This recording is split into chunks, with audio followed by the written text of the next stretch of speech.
صلی اللہ علیہ وسلم کھانا کھا رہے تھے. آپ کے سوتیلے بیٹے کہہ لیجیے، آپ کے ربیب تھے حضرت عمر بن ابی سلمہ، جو حضرت ام سلمہ اپنے ساتھ لے کر کے آئی تھی. اللہ کے رسول کے سوتیلے بیٹے تھے، ام سلمہ کے بیٹے تھے. وہ کھانا کھا رہے تھے اور پوری پلیٹ میں سے کہیں سے بھی ہاتھ لگا کے کھا رہے تھے. اللہ کے نبی نے فرمایا، اے بچے، کل بسم اللہ، اللہ کا نام لے کر کے بسم اللہ پڑھ کے کھانا کھاؤ. وَكُلْ مِمَّا يَلِيكَ، اور اپنے سامنے سے کھاؤ، پوری پلیٹ میں ہاتھ نہ ڈالو. وَكُلْ بِيَمِينِكَ، اور داہنے ہاتھ سے کھاؤ. حضرت عمر بن ابی سلمہ کہتے ہیں نبی اکرم نے اس دن مجھے کھانے کے جو آداب بتا دیے، فَمَا زَالَتْ تِلْكَ طُعْمَتِي بَعْدَ ذَلِكَ، اس کے بعد پوری زندگی میں اسی طریقے کے مطابق کھانا کھاتا رہا. بچوں کو جو آداب آج آپ سکھا دیں گے، آج ان کی عادت پڑ جائے گی انشاءاللہ، وہ پوری زندگی اس کو نبھائیں گے. تو بچوں کو اسلامی آداب سکھائیے میرے بھائی. کبھی کبھی بچوں کے ساتھ بچہ بن جائیے. ضروری نہیں ہے کہ بچوں کے لیے ہمیشہ بالکل سخت بنے رہیں، ہاتھ میں تلوار لے کے کھڑے رہیں. بچوں سے پیار بھی کیجیے، بچوں کے ساتھ بچے بن جائیے. کبھی کبھی بچوں کے لیے آپ تھوڑا سا کھیل بھی ان کے ساتھ کھیلیے. اللہ کے رسول صلی اللہ علیہ وسلم حضرت انس کے گھر اکثر جایا کرتے تھے. حضرت انس کا ایک چھوٹا بھائی تھا، چھوٹا بچہ تھا، ابو عمیر نام تھا. ابو عمیر نام کا وہ بچہ ایک چھوٹی سی چڑیا اس نے پالی تھی، اس چڑیا کے ساتھ وہ کھیلا کرتا تھا. ایک دن اللہ کے رسول گئے تو دیکھا وہ چڑیا جو تھی وہ مر گئی. بھئی بچہ تو بچہ ہوتا ہے نا، بچہ رو رہا تھا. اس اپنی چڑیا کے مرنے پر وہ صدمے میں تھا، غمگین تھا، بچہ رو رہا تھا. اللہ کے پیارے نبی گئے اور بچے کو گود لیا اور بڑے پیار سے کہا، یا ابا عمیر ما فعل النغیر، ابو عمیر تمہاری چڑیا کہاں چلی گئی؟ ابو عمیر تمہاری بچے، بیٹا تمہاری چڑیا کہاں چلی گئی؟ اللہ کے رسول صلی اللہ علیہ وسلم اس بچے کے ساتھ بچے بن گئے. بچوں سے پیار کرنا، بچوں کو چومنا، بچوں کو کے ساتھ ٹائم اسپینڈ کرنا، یہ بھی میرے رسول کی سنت ہے. اللہ کے نبی سجدے میں جاتے تھے، آپ کا نواسا حضرت حسن رضی اللہ تعالیٰ عنہ آپ کی پیٹھ کے اوپر سوار رہتے تھے. اللہ کے نبی لمبا سجدہ کرتے ہیں، سلام پھیرتے ہیں تو صحابہ کہتے ہیں اللہ کے نبی آج آپ نے بہت لمبا سجدہ کر دیا.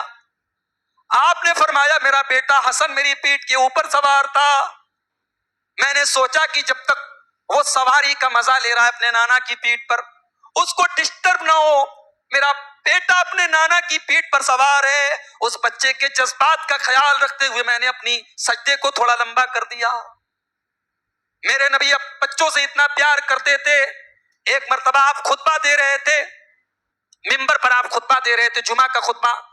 اتنے میں حضرت حسن اور حسین رضی اللہ تعالیٰ عنہما، بیچارے چھوٹے بچے ہیں اور سرخ رنگ کا لال رنگ کا جوڑا پہن کر کے لڑکھڑاتے ہوئے، چھوٹے بچے ہیں قدم ان کے لڑکھڑا رہے ہیں، لڑکھڑاتے ہوئے مسجد میں داخل ہوئے.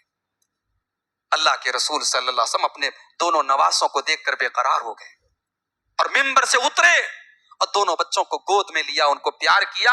اپنے خطبے کو آپ نے بیچ میں کاٹ کے دونوں نواسوں کو پیار کیا. اس کے بعد آپ منبر پہ آئے اور آپ نے کہا اللہ نے قرآن میں سچ کہا ہے، انما اموالکم واولادکم فتنہ، مال اور اولاد بہت بڑا فتنہ ہوتا ہے.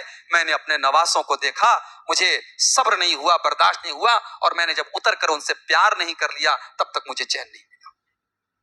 محبت کرتے تھے اللہ کے رسول بچوں سے. ایک مرتبہ آپ حضرت حسن کو بوسا لے رہے تھے، چوم رہے تھے. اتنے میں ایک دیہات کے ایک صاحب وہاں پر بیٹھے ہوئے تھے، دیہات کے رہنے والے تھے. دیہات کے لوگ تھوڑے سخت ہوتے ہیں. انہوں نے کہا یا رسول اللہ آپ بچوں کو چومتے ہیں، بچوں کا بوسا لیتے ہیں؟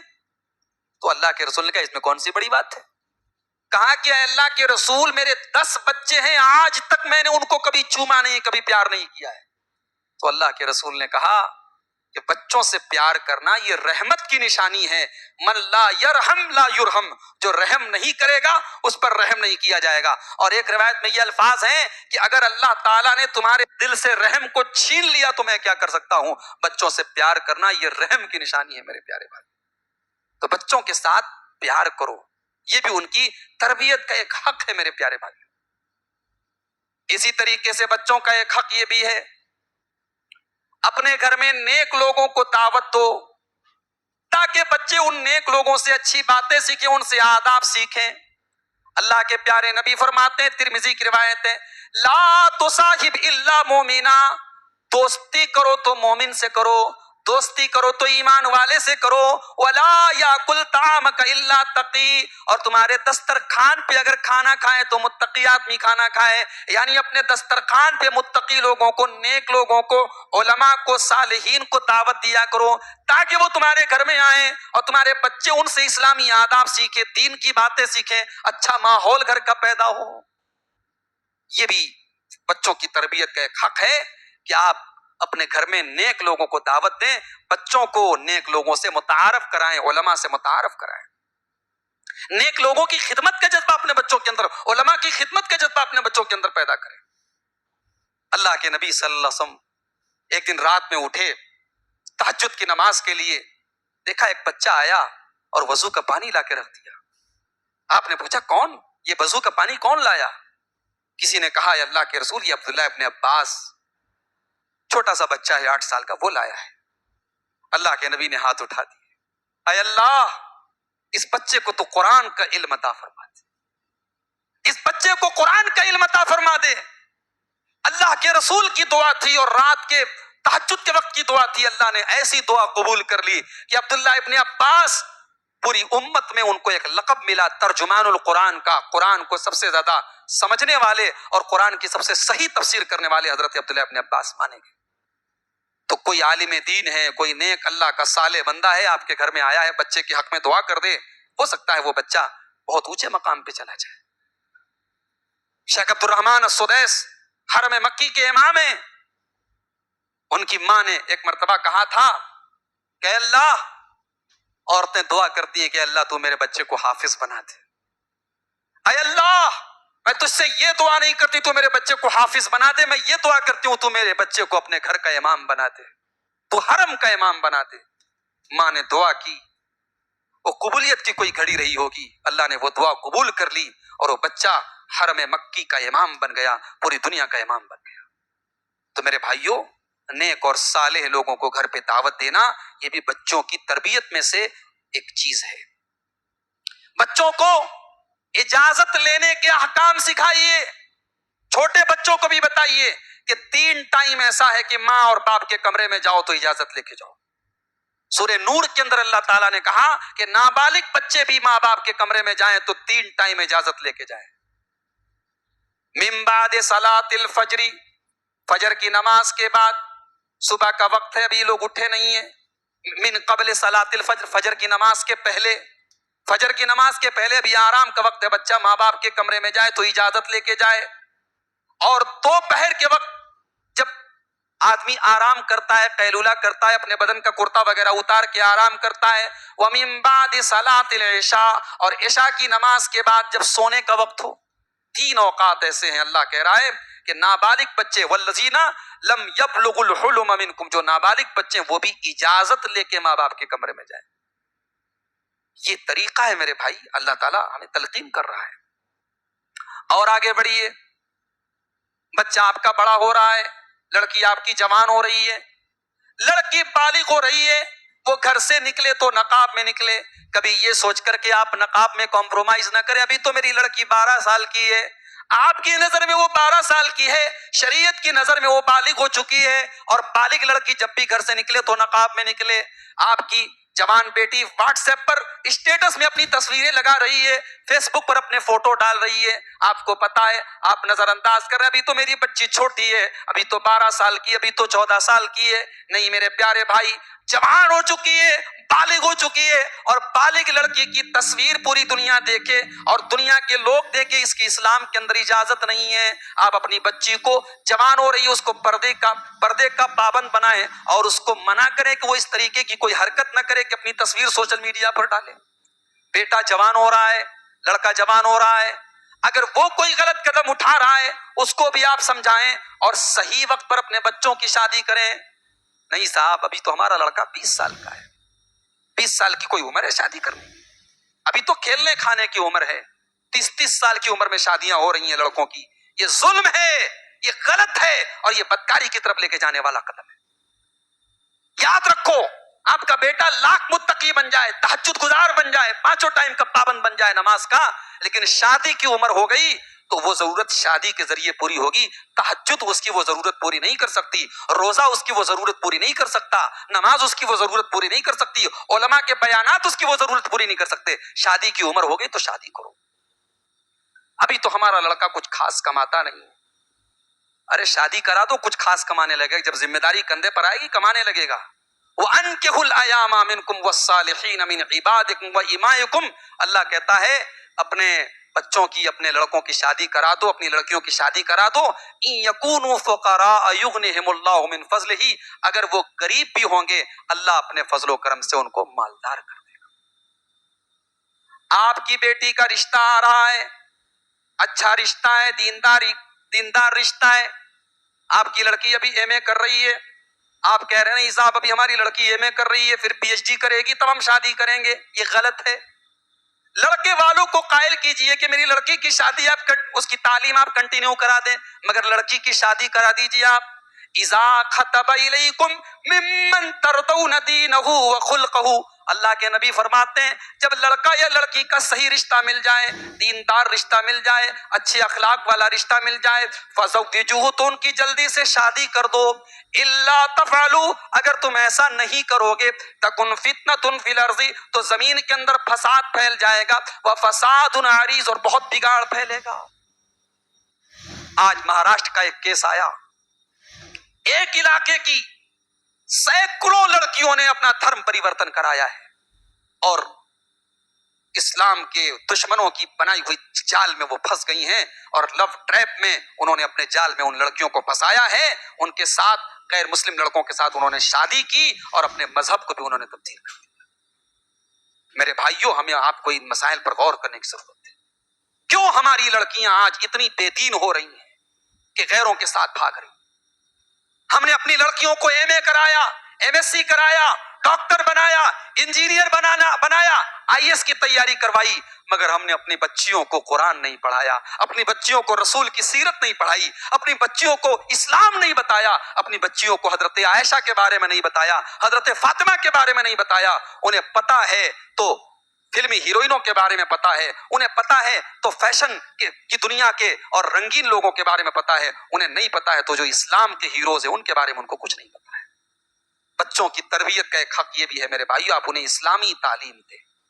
کانوینٹ اسکول میں آپ کا بچہ پڑھے، اسلام منع نہیں کرتا، اعلیٰ تعلیم دلائے اپنے بچوں کو، اسلام منع نہیں کرتا، مگر قبر میں یہ نہیں پوچھا جائے گا تو نے میتھمیٹکس پڑھی تھی کہ نہیں پڑھی تھی، تو نے پلس 2 کیا تھا کہ نہیں کیا تھا، تو انجینئر تھا کہ نہیں تھا، تو ڈاکٹر تھا کہ نہیں تھا۔ قبر میں پوچھا جائے گا من ربو کا، تیرا رب کون ہے، ماں دینوں کا، تیرا دین کیا ہے، اور محمد صلی اللہ علیہ وسلم کون ہے۔ یہ 3 سوال ہیں اور قبر میں یہ 3 سوالوں کا جواب ہم سب کو دینا ہے۔ ان 3 سوال کا جواب میتھمیٹکس میں نہیں ملے گا، سائنس میں نہیں ملے گا، ان 3 سوالوں کا جواب ملے گا تو قرآن و سنت میں ملے گا، دین میں ملے گا۔ اپنے بچوں کو دین کی تعلیم دو میرے بھائی۔ یہاں تو رات میں شوہر تھکا ہارا گھر پہنچتا ہے تو بیوی اپنا الگ موبائل چلا رہی ہے، لڑکا باپ اپنا الگ موبائل چلا رہا ہے، بچے اپنا الگ موبائل چلا رہے ہیں، سب اپنے اپنے موبائل کی دنیا میں مگن ہے، کسی کے پاس کسی کے لیے ٹائم نہیں ہے۔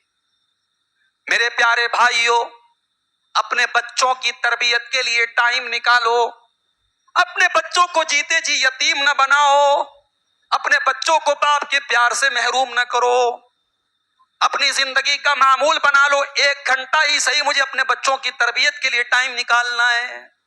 عربی کے ایک شاعر نے بڑی اچھی بات کہی ہے، کہا لَيْسَ الْيَتِيمُ مَنِ انْتَهَى أَبَوَاهُ مِنْ هَمِّ الْحَيَاةِ وَخَلَّفَاهُ ذَلِيلًا، یتیم وہ نہیں ہے جس کے ماں باپ اسے دنیا میں چھوڑ کے چلے گئے ہوں۔ ان الیتیم هو الذی تلقى له امًا تخلت او ابا مشغولا، یتیم تو وہ بچہ ہے جس کی ماں کے پاس اس کے لیے ٹائم نہیں ہے اور اس کا باپ ہمیشہ بزی رہتا ہے، نہ باپ کے پاس ٹائم ہے نہ ماں کے پاس ٹائم۔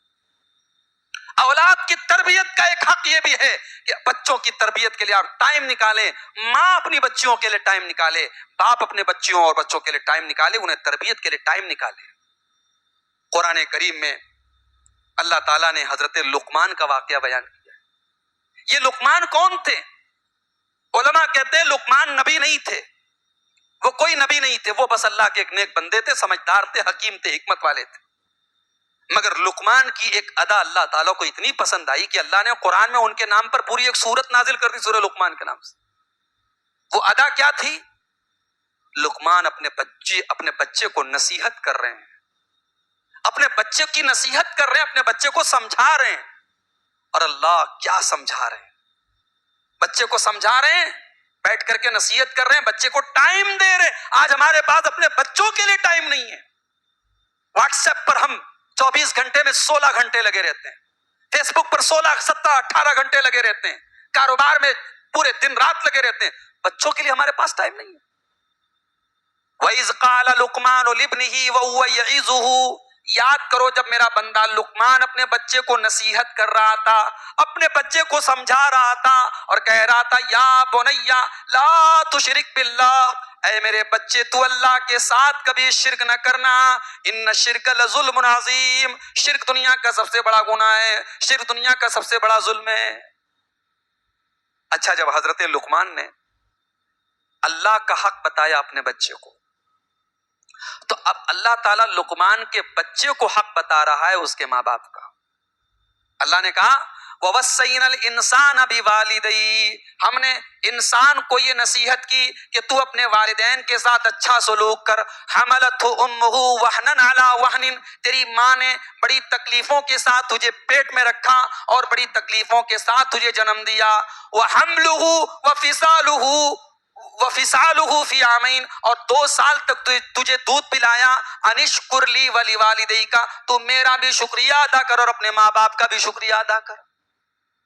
لیکن آگے اللہ نے ایک اور وضاحت کر دی. ماں باپ بہت قابل احترام ہے، مگر ماں باپ کی بھی اگر کوئی بات قرآن و حدیث کے خلاف ہے، شریعت کے خلاف ہے، تو ماں باپ کی بات نہیں مانی جائے گی.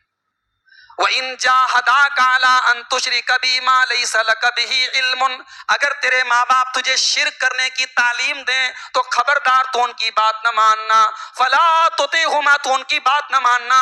وَصَاحِبْهُمَا فِي الدُّنْيَا مَعْرُوفًا، ان کے ساتھ بھلائی کرتے رہنا، اچھا سلوک کرتے رہنا، مگر ان کی وہ غلط بات مت ماننا. حضرت لقمان اپنے بچے کو نصیحت کر رہے ہیں اور آگے کیا کہتے ہیں؟ کتنی پیاری بات کہتے ہیں. ہر باپ اس بات کو یاد کرے اور اپنے بچے کے بھیجے میں اس کو اتارنے کی کوشش کرے. کہتے ہیں یا بنیا انہا ان تکو مثقال حبۃ من خردل فتکن فی صخرۃ او فی السماوات او فی الارض یأتی بہ اللہ، اے میرے بچے، ایک رائی کے دانے کے برابر بھی کوئی چیز ہوگی، ایک رائی کے دانے کے برابر بھی کوئی چیز ہوگی، وہ کسی پہاڑ کے نیچے، کسی چٹان کے نیچے ہوگی، آسمانوں میں ہوگی یا زمین میں ہوگی. یاتی بہ اللہ، اللہ تعالیٰ اس کو سامنے لے آئے گا. ان اللہ لطیف خبیر، اللہ تعالیٰ باریک سے باریک چیز کی خبر رکھنے والا ہے. اللہ اکبر. ہمارے بچوں کو اگر یہ سمجھ میں آ جائے کہ اللہ کا علم کیسا ہے، اللہ کی قدرت کیسی ہے، وہ موبائل پر گندی تصویریں نہیں دیکھیں گے میرے بھائی.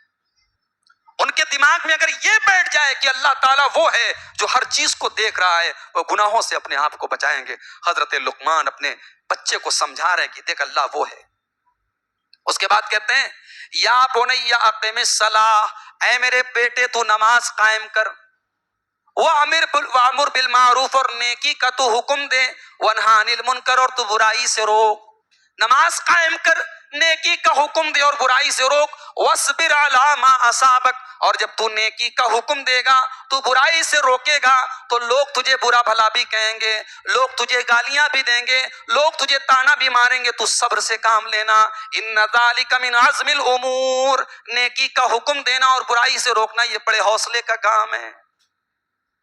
آج ہمارا بچہ کہاں جا رہا ہے، کس سے متاثر ہے، کس کی باتیں سن رہا ہے، اس پر بھی ہمیں اور آپ کو غور کرنے کی ضرورت ہے. آج ہمارے نوجوانوں کی ایک بڑی جماعت علمی اور کتابی بن رہی ہے. ایک صاحب ہے ہمارے پڑوسی ملک میں، پلمبر علی مرزا، وہ انجینئر نہیں پلمبر ہیں. ان کا دعویٰ ہے میں ہوں مسلم علمی کتابی. آج ہمارا نوجوان کا ایک بڑا طبقہ اس سے متاثر ہے.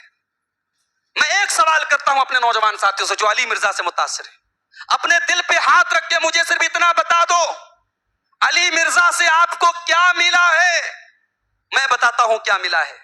علی مرزا کو سننے والے حضرت معاویہ کے بارے میں آج بدتمیزی کر رہے ہیں, حضرت عمرو بن عاص کے بارے میں بدتمیزی کر رہے ہیں, کھلم کھلا بنو امیہ کو گالیاں دے رہے ہیں. بنو امیہ کون ہے پتا ہے آپ کو؟ یہ بنو امیہ کا وہ خاندان ہے جس خاندان میں نبی نے اپنی 3 بیٹیاں دی. آج علی مرزا کی زبان ہے, وہ کہتا ہے بنو امیہ کی چالاکیاں اور چالیں جہاں ختم ہوتی ہے وہاں سے میری چال شروع ہوتی ہے. یہ اس کے الفاظ ہیں, اور ہمارا نوجوان اس کو اپنا آئیڈیل مان رہا ہے. جس شخص کی علمی اوقات اتنی نہیں ہے کہ وہ حدیث کی کسی کتاب کا ایک صفحہ بھی بغیر زیر زبر لگا بغیر اعراب کا, وہ چیلنج کے ساتھ کہتا ہوں, میں تو ایک طالب علم ہوں, ہمارے بہت سارے علماء پڑھے ہوئے ہیں, میں ایک طالب علم کی حیثیت سے کہہ رہا ہوں, علی مرزا صاحب کی اتنی اوقات نہیں ہے کہ وہ ہمارے مدرسوں میں جو حدیث کی کتاب پڑھائی جاتی ہے, حدیث کی کسی بھی کتاب کا ایک صفحہ جس پر زیر زبر نہیں لگا رہتا ہے, اعراب نہیں لگا رہتا ہے, اس ایک صفحے کو وہ صحیح پڑھ سکے, یہ ان کی علمی اوقات ہے. قرآن کی آیتیں یہ شخص صراحتاً غلط پڑھتا ہے, اور اس کے بعد یہ دعویٰ کرتا ہے کہ جناب میں نہ بابی ہوں, میں نہ وہابی ہوں, میں ہوں مسلم علمی کتابی. اگر علی مرزا جس منہج پر ہے, اگر وہ منہج صحیح ہے, تو مجھے ایک سوال کا جواب دو.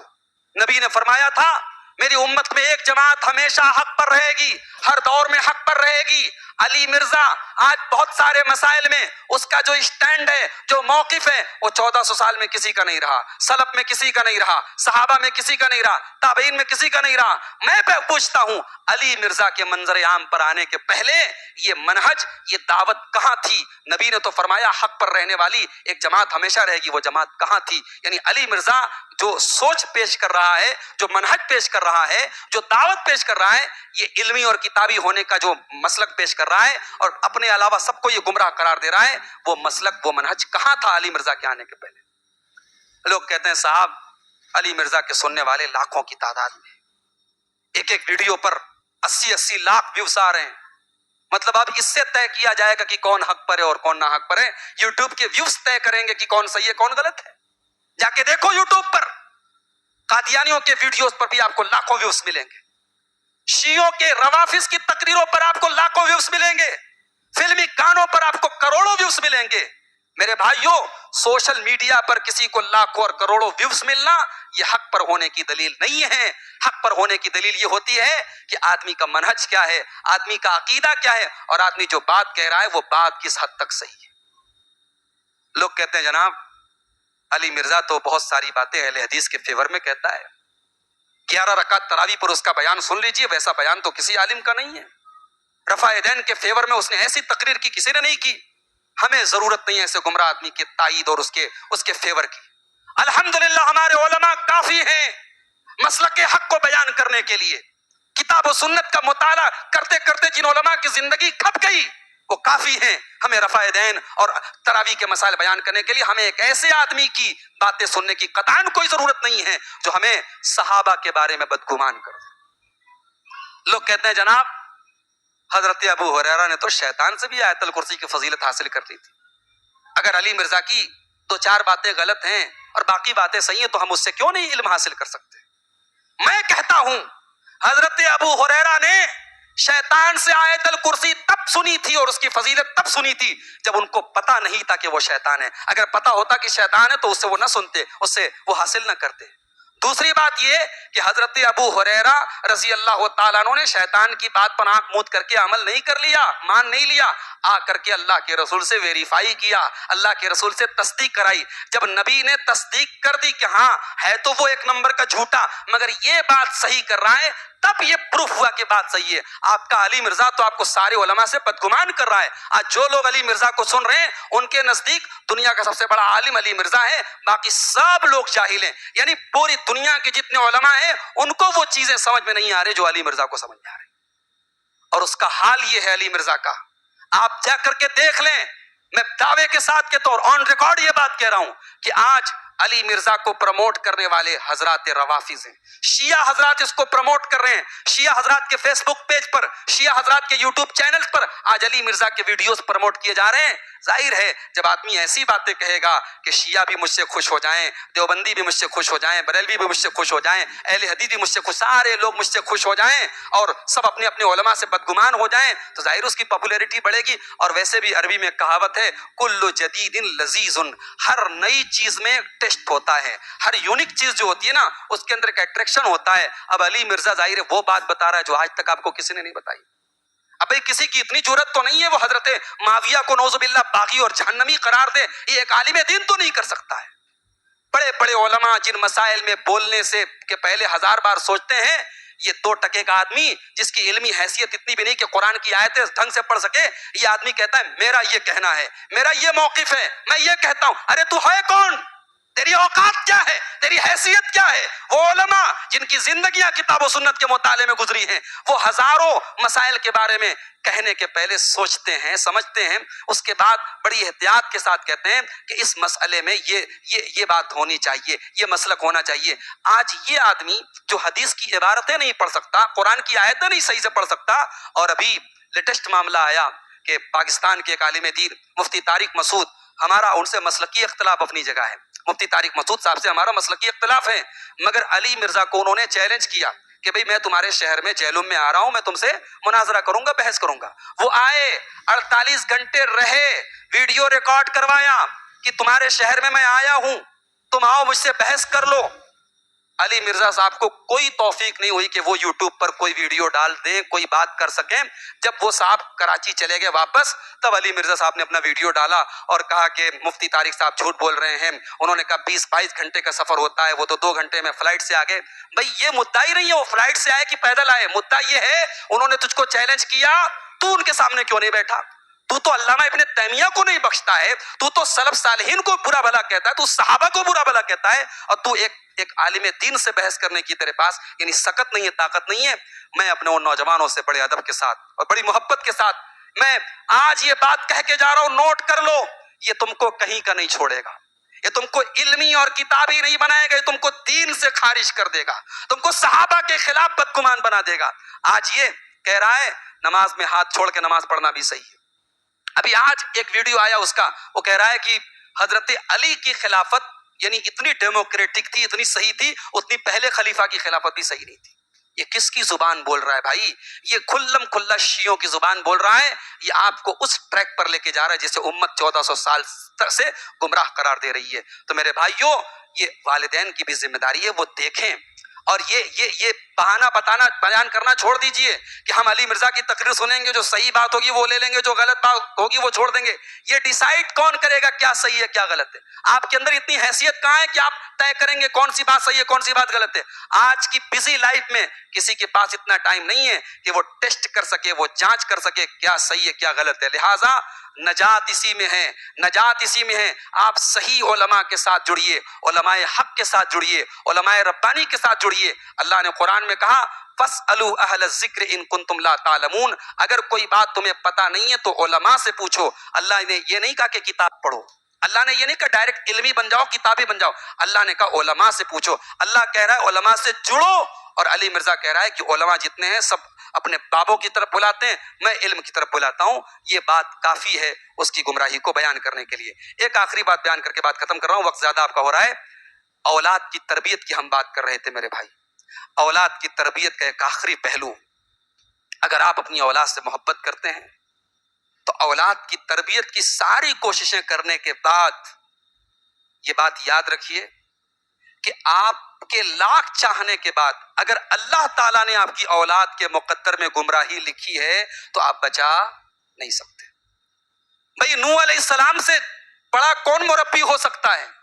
نوح علیہ السلام تو اللہ کے پیغمبر ہیں، لیکن ان کے بیٹے کے مقدر میں گمراہی لکھی تھی تو لاکھ چاہنے کے باوجود ان کا بیٹا ڈوب گیا، اور جب ڈوبنے لگا حضرت نوح علیہ السلام نے بڑے پیار سے کہا تھا یا بنی ارکب معنا، اے میرے بچے آ جا میری کشتی میں سوار ہو جا، ایمان والوں کے ساتھ شامل ہو جا، تو بیٹا کہتا ہے سآوی الی جبل یعصمنی من الماء، اے ابا جان مجھے آپ کی کشتی میں آنے کی ضرورت نہیں ہے، اگر طوفان آ گیا، اگر پانی آ گیا، میں کسی پہاڑ کے اوپر چلا جاؤں گا، میں بچ جاؤں گا، آپ میری فکر مت کیجئے۔ حضرت نوح علیہ السلام نے کہا لا عاصم اليوم من امر اللہ، میرے بچے آج اللہ کا وہ عذاب آنے والا ہے، کوئی پہاڑ بھی تجھے اللہ کے عذاب سے نہیں بچا پائے گا۔ اور جب اللہ کا عذاب آیا، حضرت نوح علیہ السلام کی آنکھوں کے سامنے ان کا بیٹا ڈوب گیا، ان کا بیٹا ڈوب گیا، مر گیا، ختم ہو گیا، ایمان نہیں لا پایا۔ حضرت نوح نے اللہ کی بارگاہ میں دعا کی، کہا اے اللہ تو نے وعدہ کیا تھا تو میرے پریوار کو بچائے گا، میری فیملی کو بچائے گا، اے اللہ میرا بیٹا بھی تو میرے پریوار میں سے تھا، میرا بیٹا بھی تو میری فیملی میں سے تھا، میرا بیٹا میری آنکھوں کے سامنے ڈوب گیا۔ اللہ نے کہا یا نوح انہ لیس من اہلک انہ عمل غیر صالح، اے نوح تیرا بیٹا تیرے پریوار میں سے نہیں تھا۔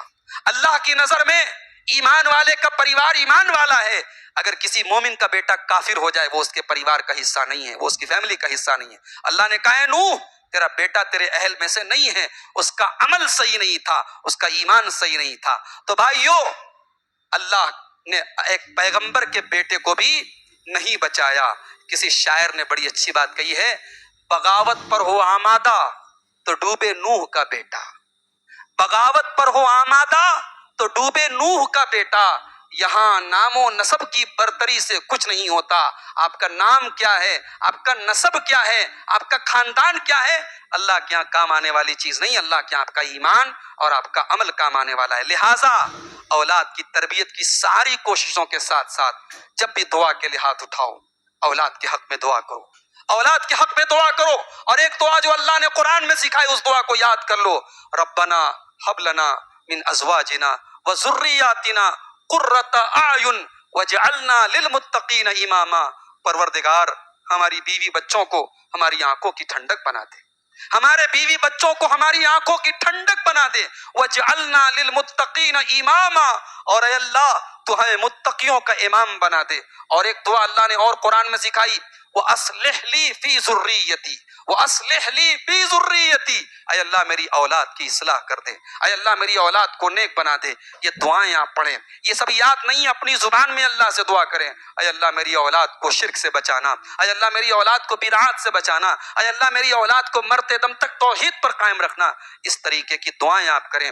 دعا یہ اولاد کے حق میں، والد کی دعا والدہ کی دعا قبول ہوتی ہے۔ اللہ کے رسول فرماتے تین دعائیں اللہ لوٹاتا نہیں ہے، تین دعائیں اللہ رد نہیں کرتا ہے، دعوت الصائم روزے دار کی دعا، و دعوت المسافر مسافر کی دعا، و دعوت الوالد اور والد کی دعا۔ علماء کہتے ہیں یہ والد میں والدہ بھی شامل ہے، یعنی والدین کی دعا اولاد کے حق میں، دعا بھی اور بد دعا بھی دونوں قبول ہوتی ہے۔ اسی لیے اللہ کے نبی نے منع کیا ہے اولاد کے اوپر کبھی بد دعا مت کرو، اولاد سے جتنا بھی دکھ پہنچے ان کا معاملہ اللہ کے حوالے کر دو، خبردار کبھی اولاد کے لیے بد دعا مت کرو۔ والدین دعا کریں اولاد کے لیے تب بھی قبول ہوتی ہے، اور والدین اولاد کے لیے بد دعا کریں تب بھی قبول ہوتی ہے۔